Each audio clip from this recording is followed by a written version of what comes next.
देख सकते हमारे चप्पल गाज टूट गई। तो कैसन यार किसान है घर तू तरह से बताओ हेंगा एगो नहीं लिए रहल चलवा बहुत बेचारा मेहनत कैल हटे कैसन गर्मी में रोपने के बटे। अरे रोपने मिलने नहीं इनका ज्यादा नहीं कि 2 कट्ठा बा ताल पिठा होता और ना बता। हाँ छेरिया अच्छा खेती के लिए सोचा के हाँ अब ऐसे रोपनी अपने। नमस्कार, स्वागत बाटे आप सबके हमारे नया ब्लॉग्स में। तो हे गाइज, हमारा नाम रितेश कुमार है, हम बिहार के रोहतास जिला से बनी। तो हे गाइज, आज के ब्लॉग्स के शुरुआत देख सकत आसपास के नज़ारा।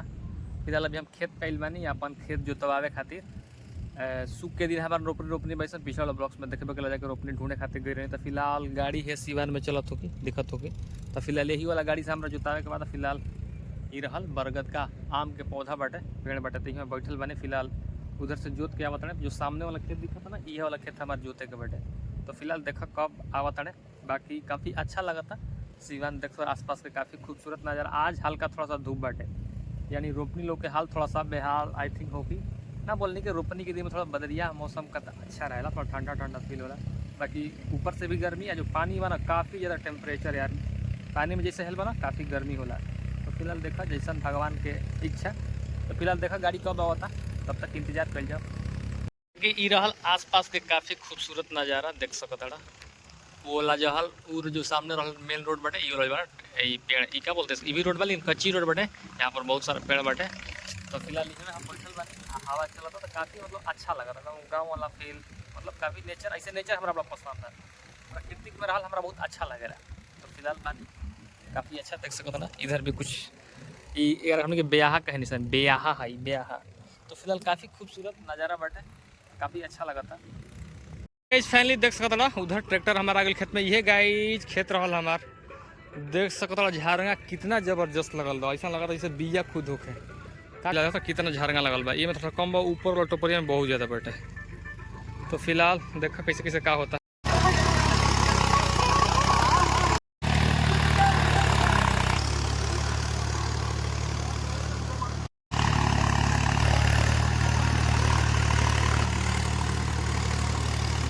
तो हे गाइज, ये वाला खेत के जोताई करके हमारा एगो हो जो बैक साइड में दिखता ना, वो वाला सिवान में भी आज जोतवावे के बैठे। तो फिलहाल हम दो गाड़ी पकड़ ले बने गाइज। जी हाँ, अब छोटा मोटा हम किसान थोड़े समझ रहा जा, बहुत बड़ा किसान है। तो फिलहाल सब धारा गए ना, तो जाता हम जो गाड़ी जोता नहीं करे गाड़ी से जोताला।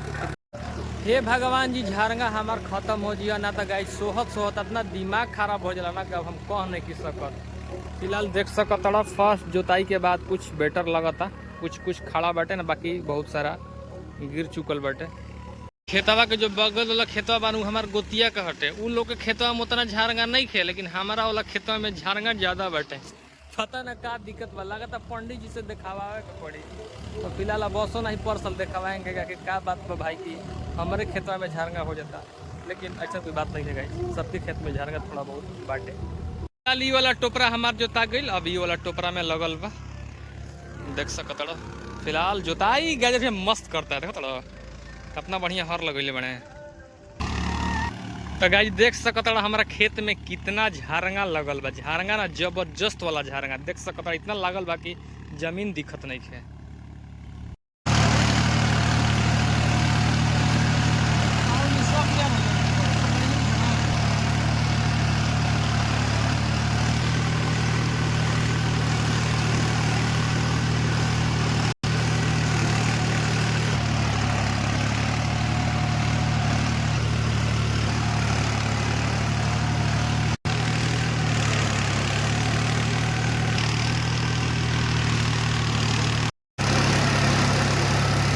तो हे गाइस फाइनली हमार खेत जोता गईल, देख सकत कुछ ऐसा दिखत अटे।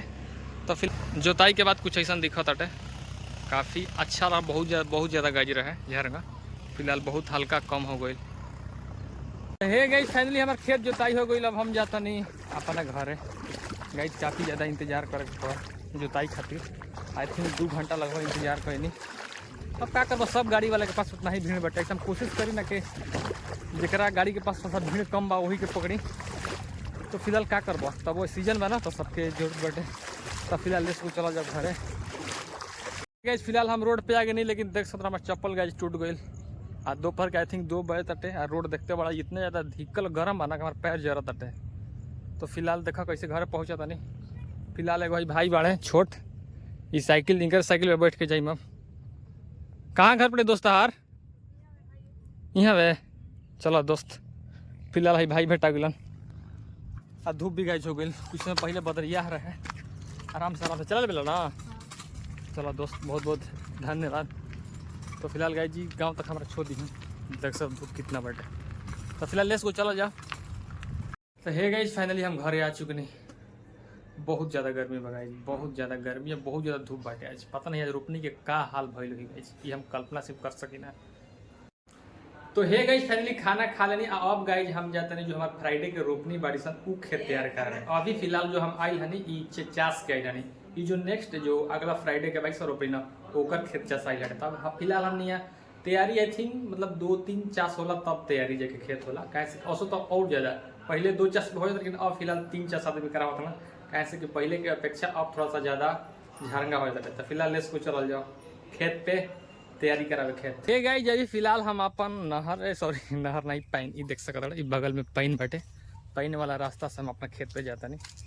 तो फिलहाल ये भी ठीक बात देख सकते है, पाइन रहल पानी काफ़ी लबालब एकदम आवत बाटे।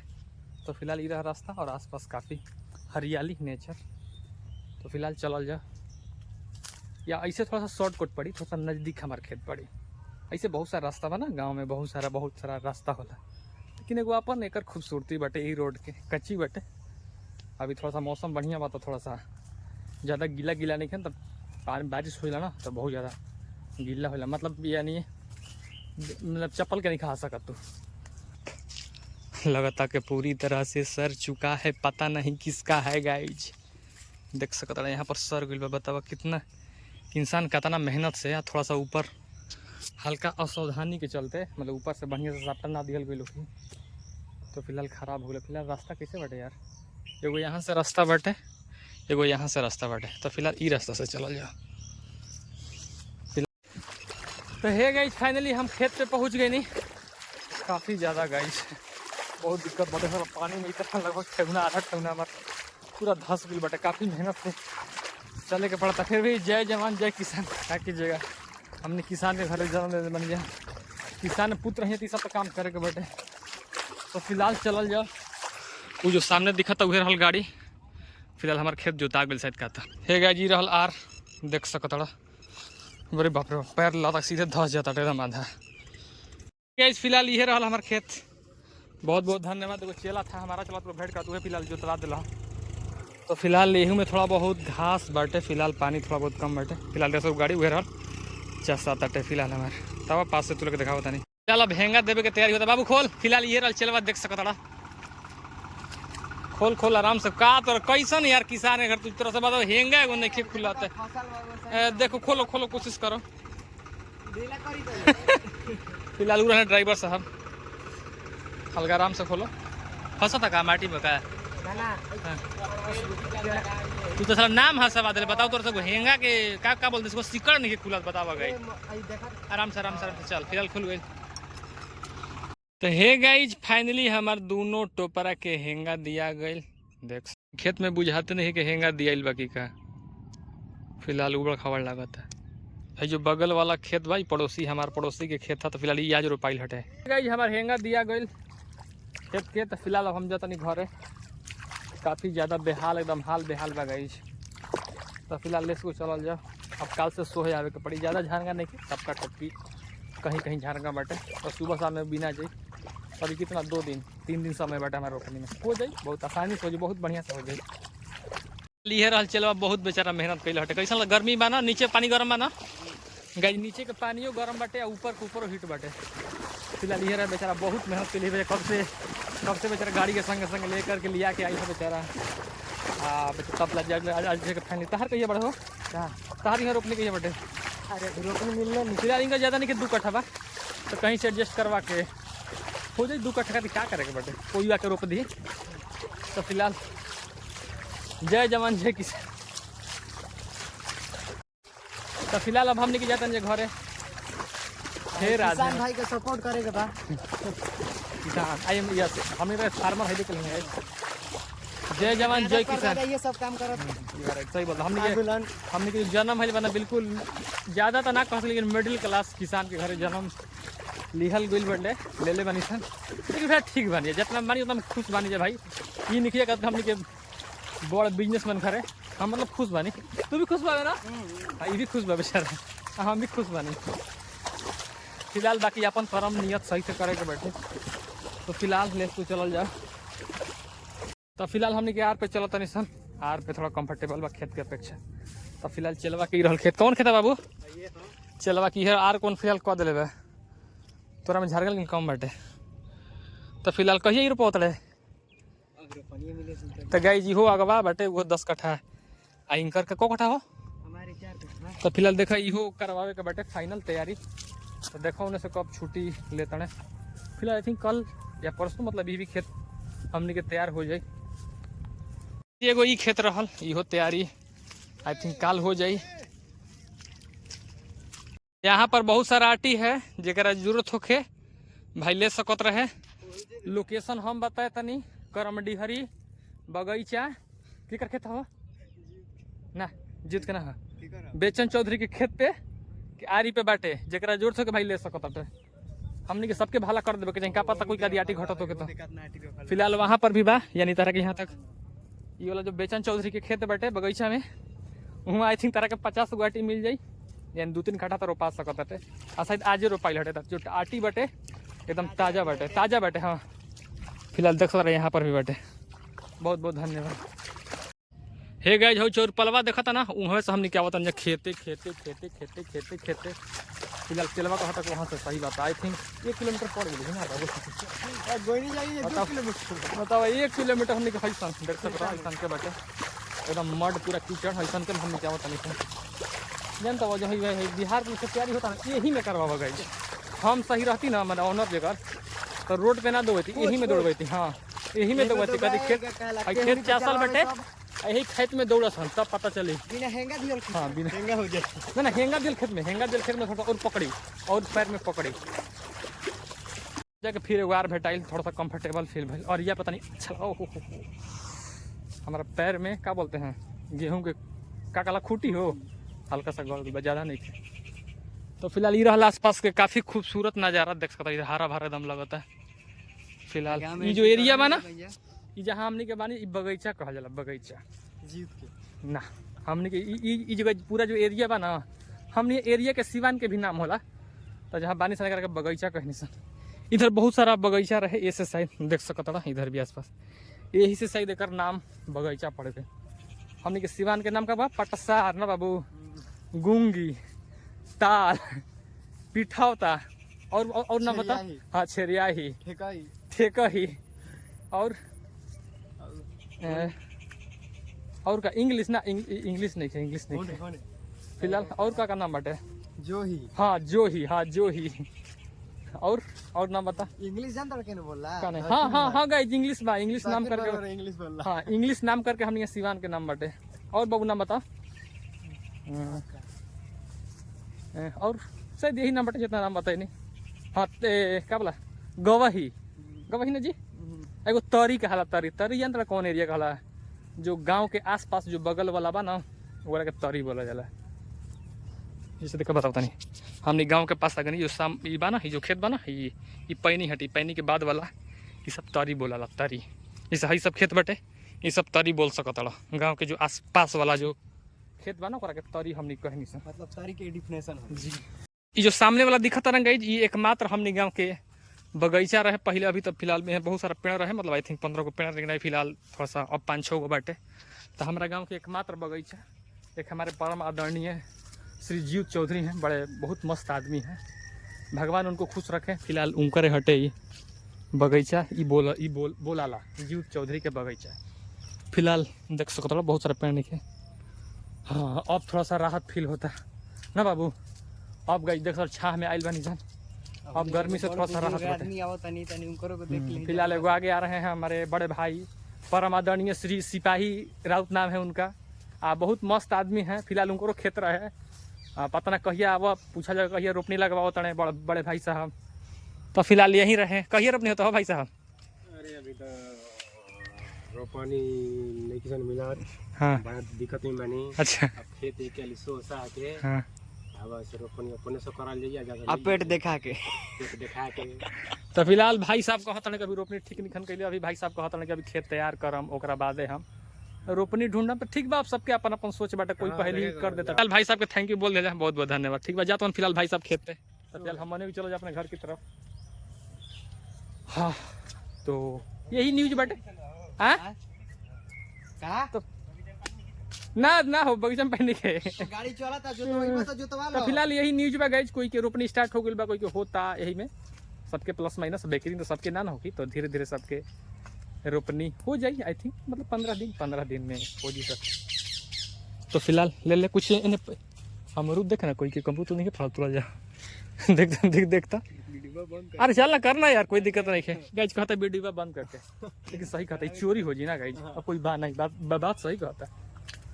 तो फिलहाल हमरा दिखतो नहीं है ऐसे एगो दूगो तोड़े एगो दूगो के चोरी ना कहला एगो दूगो तब रहियन तब आदमी मांग के खा ले। देख सकते नहीं गाइस कान्ही ले ले बापू। कहाँ के रबा ऊपर। हाँ गाइस कितना बड़ा कान्ही बा देख सकते हैं गाइस यहाँ पर कान्ही बा एगो वहाँ पर भी कान्ही बा। वो सबसे बड़ा कान्ही हो दे कहाँ बा हाँ हई देखा गाइस केला के कान्ही लेकिन कच्चा बा पाकल रही तो दूगो तोड़बो करती गाइस है दे पाकत है एगो है दे बा। हाँ फिलहाल देख सकते बड़ी बार ले भाई यार एगो पाक रहा है एगो यहाँ पर भी बा गाइस देख सकता फिलहाल दिखता केरा के। तो हे गाइस यहाँ से दूगो रूट बा एगो ई वाला ई पोल डालल गइल बा आसपास जो ओने वाला के एरिया आदमी आवे जाए खातिर एगो ई बाटे। तो फिलहाल कहीं चल जा केलवा से पूछ लिया जा। हालांकि दोनों रूट हमने गांव पे मतलब घर चल जाए ये चल जाएगा लेकिन भीरी पड़ी हाँ ई वाला थोड़ा सा ई वाला मतलब गांव में गली में करके जाए पड़े थोड़ा झुलुआ खेल लिया सामान आई लौटे फिर भी जिंदगी बगाई जिंदगी के जिए के चाहिए इंजॉय करे के चाहिए। क्योंकि इस पतली सकरी रोडो दोबारा हमने की जाता नहीं अपने घर की तरफ। हे गाजी इधर बहुत सारा मकैया बा काम मजा देखी खाए में फिलहाल अभी भइल नहीं है लेकिन देख सकता फिलहाल कुछ कहल चाहता है मकैया के बारे में दो शब्द। यो हमनी के मतलब बाबा लागम माने बड़े माने हमारे से अच्छा उनको एक रिस्पेक्ट देके बोलल चाहि बोलल तो जी। फिलहाल हो जीते ले ली है हाँ। दादा कहता तो दिक्कत का बाटे घर एक गली में बैठे चल बा हाँ। तो है गाइस फाइनली हम घर आ गए नहीं अब फिलहाल नहा धोकर के फ्रेश हो जा नहा धोकर फ्रेश होकर मिला तनी। हे गाइस फाइनली हम नहा लेनी गर्मी से थोड़ा सा राहत बा नहाइला के बाद। बाकी मौसम देख सकता भी फिलहाल छत पे बानी बादल जी रहा हमार नया लोग एक पीछे रीजन्स बाटे कि यदि सासाराम शौक बजा या सासाराम के आस पास क्षेत्र शौक बजा तो 3 तारीख के जी हाँ 3 या 4 हमारा कंफर्म डेट पता नहीं लेकिन 4 के आई थिंक एगो सासाराम में गोलछनी स्थित एगो एक्सीडेंट भई रहे नाम गौरव कुमार पिता अनिल चौधरी। तो जो एक्सीडेंट भई रहे हमारे परिवार के भई रहे हमारा भाई लगत रहनु जेकर भइल बाटे। तो फिलहाल उनकर काल 10 बार है तो हमने के परिवार के मेम्बर बानी सन तो हमने यही मुंडन चलेला। तो फिलहाल वह मुंडन भइल बाटे। तो फिलहाल यही जीवन के सत्य बाटे एक दिन आइल बा ओकरा जाए के बाटे। बाकी भगवान ओकरा के आत्मा के शांति देस आज जितना जल्दी हो सकता परिवार इस दुख से उबर जाए यह हम ईश्वर से कामना करते हैं। बाकी जीवन कटल सत्य मृत्यु बगाई एक दिन जे आइल बा ओकरा जाए के बाटे। तो फिलहाल गई जब फिलहाल हम जाते हैं अपना होम टाउन सासाराम काम ही बाटे कि ब्लॉक्स में देखे नहीं हमारे चप्पल टूट गई बा तो रिपेयरिंग करे के बाटे नया अभी ना लिहल जी रोपनी बाद आई थिंक ले लिहल जी अभी फिलहाल काम चल जी मतलब उतना पुराना भी नहीं है। तो फिलहाल एगो दूगो पिंच लग जी ना क्या बोलते हैं मोची के पास जा करके तो फिलहाल एडजस्ट हो जी मतलब काम चलाए भर काम का बहुत बढ़िया हो जी। तो फिलहाल इसको चला जाते उधर से बारिश भी होता बारिश से पहले आ चल जाओ घर तो फिलहाल इसको चला जाओ। ये रहा हमार साइकिल सामने देख सकता ना कितना करिया एकदम कल्ला घेरले बादल आवत अटे आ बाकी काफ़ी खूबसूरत प्राकृतिक नेचर सामने के दृश्य बैठा है। हम लालगंज पहुंच गए नहीं अब यहाँ पता चल जाए यहाँ मिल जाए तो बहुत बढ़िया बट आगे बड़ा नहीं वो एगो आदमी से पूछनी है तो कहता ना कि आगे बा तो फिलहाल यहाँ तब मिले ये रहा इमली के पेड़ लेकिन फिलहाल यहाँ घरे चल बड़ा तो फिलहाल चला जाएगा पड़े फिर कहाँ कुराइच बैठना तो फिर गोलछनी पे लेस को चला जाओ। फिलहाल हम कुराइच पहुँच गए नहीं है जो पेड़वा बना पेड़वा के पास से एगो सीएल हवा पता कल जाओ मिल जाए तो बहुत बढ़िया बाटे। तो यहाँ में कहानी फिलहाल इहो अपन बोरिया बिस्तर अब लगल बांधते रही चली बहुत बढ़िया टाइम पे पहुँच गई रीजन बना के देखो बारिश से होता है ऐसा सब कुछ होता है कि जितना जल्दी हो सके हम घरे पहुँच जाए हो जाइए। हमारे चप्पल बन गई बहुत बहुत धन्यवाद थोड़ा सा टाइट होता बाकी ठीक बा कंफर्टेबल हो जाए 1-2 दिन पहनला के बाद में। फाइनली हमारे चप्पल सिया गल तो फिलहाल हम जाते हैं अपने घर की तरफ। फिलहाल लेस को चल जाओ। बारिश हम तो सोची कि बारिश आएगी, बारिश आई ना, बारिश नहीं कर बहुत अच्छा भाई ना, तो बारिश में फंस जीती है। तो फिलहाल लेस को चला जाए। बाकी रहल आस पास के काफ़ी खूबसूरत नज़ारा। फिर रहल आरा रोड। तो है गाइस फाइनली हम सासाराम से अपना घर आ चुकल बानी। तो आज के ब्लॉग्स में ज़्यादा बिजी, थोड़ा सा खेते के तैयारी करावे में ज़्यादा समय लग गई। तो फाइनली हम ब्लॉग एंड करते नहीं। आई होप कि वीडियो अच्छा लगा तो जल्द ही वो नेक्स्ट वीडियो मिला जी। तब तक खुश रहिए, मस्त रहिए। आप सभी का माता से राधे एंड राधे।